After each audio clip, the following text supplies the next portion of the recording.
So guys, in the last video you saw the KTM 390 Adventure, but in this video we're going to be comparing it with its rival, and that's none other than the BMW 310 GS.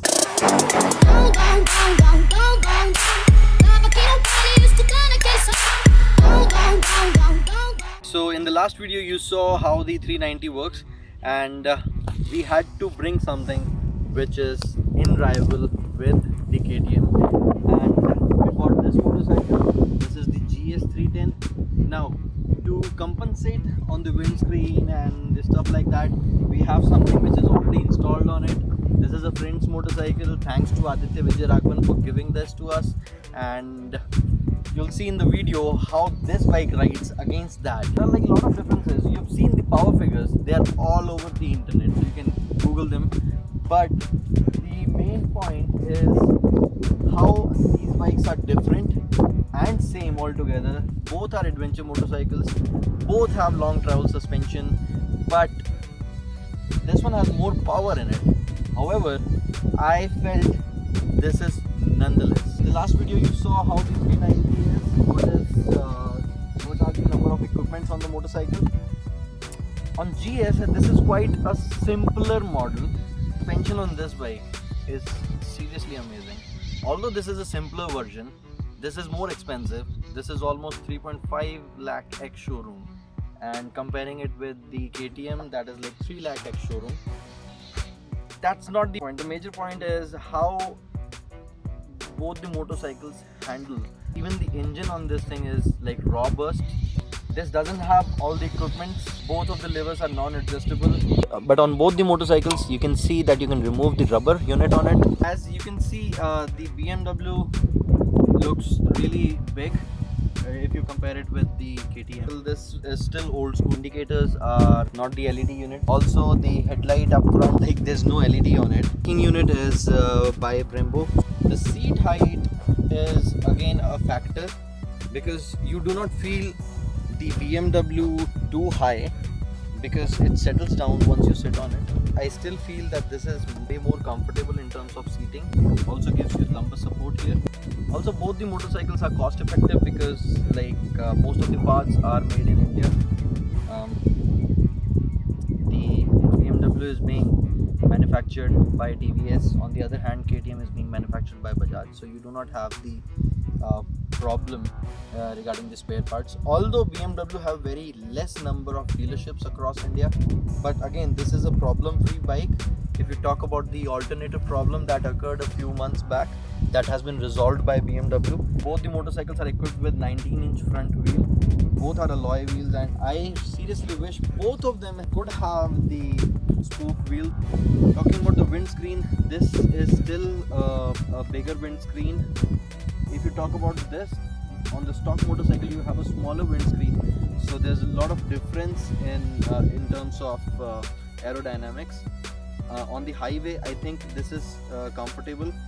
This is also comfortable, but once you have an aftermarket screen installed on it. So in the last video you saw that I sat on the KTM 390 and told you that it was not too much comfortable if you take this motorcycle off-road.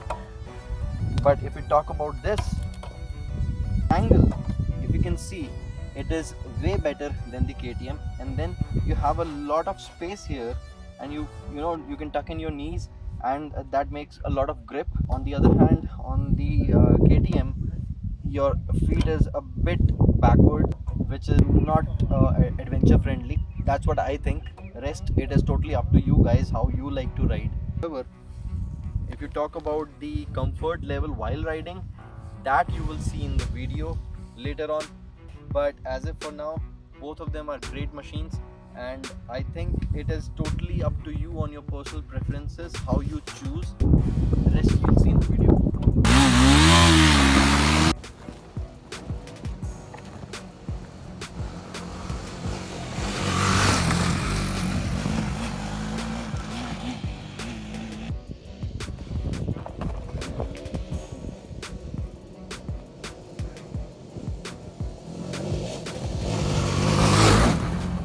Okay guys, so here we are on the GS 310, comparing it with the KTM I think this is way more comfortable in terms of off-roading.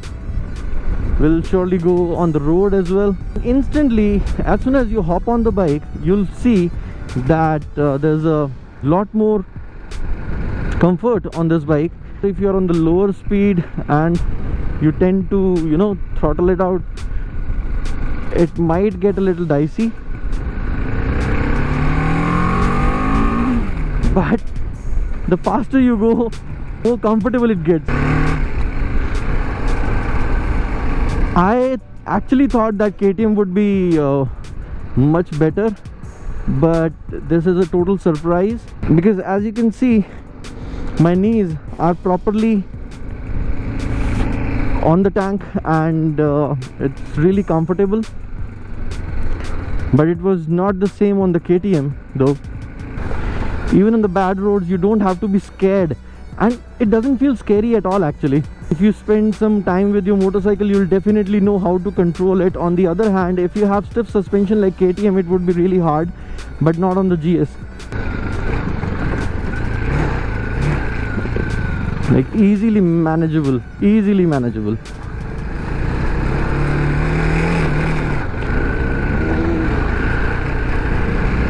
I'm enjoying a lot more on the GS somehow. Okay. Oh, nice, really nice.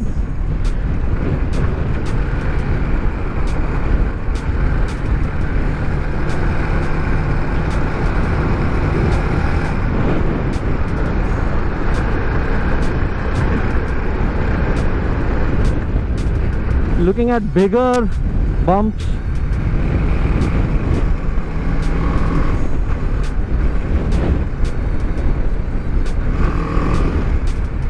Oh, nice.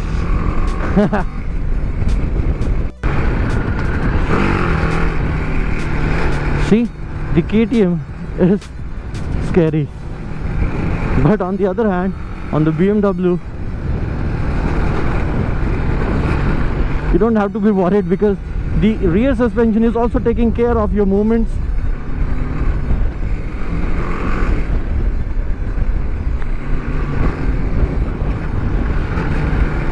Lot more forgiving.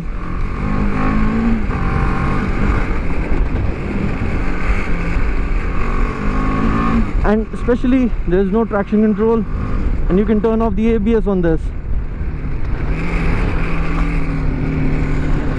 And after 5,000 RPMs, you can listen to that growl because of the ram air assist that you get on this bike.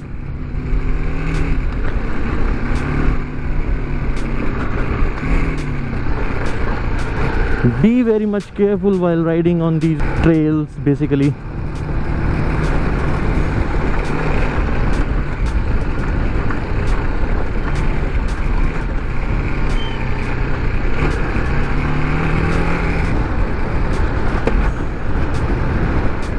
The suspension on this also tends to bottom out, but if you're really interested in having the KTM equipment, what you can do is you can always change the suspension setup, but that might not work with the geometry.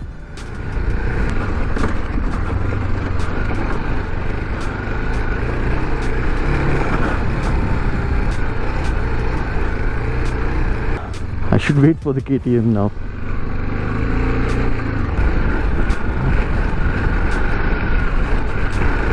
Oh, wow. Oh my god, you can trust this machine. This is engineering at its best. Also, you guys will notice that while turning, the turning radius on the BMW is smaller.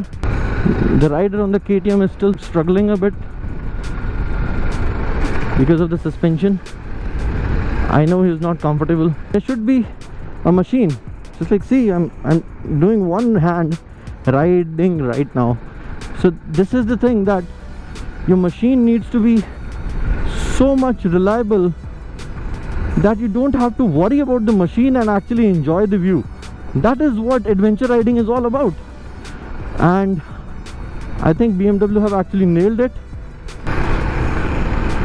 The maneuverability is also amazing on this.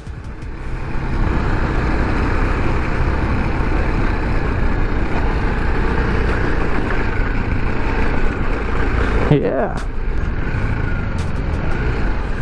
Okay, so we are on the highway now, and gosh, what a trail it was.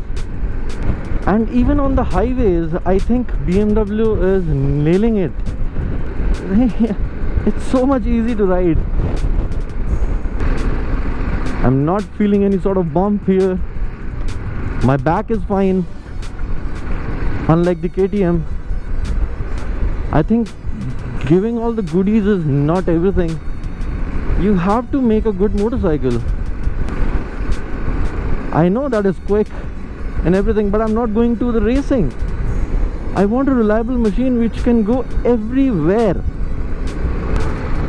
You see, these are the bad roads I was talking about, and the suspension is soaking it all. And then there's this traffic. I can feel the comfort on this. I have to nitpick if I really want to say something bad about the BMW. Now I really understand why BMWs are expensive. I never thought that I would praise this motorcycle in front of that. That's a beautiful looking machine altogether.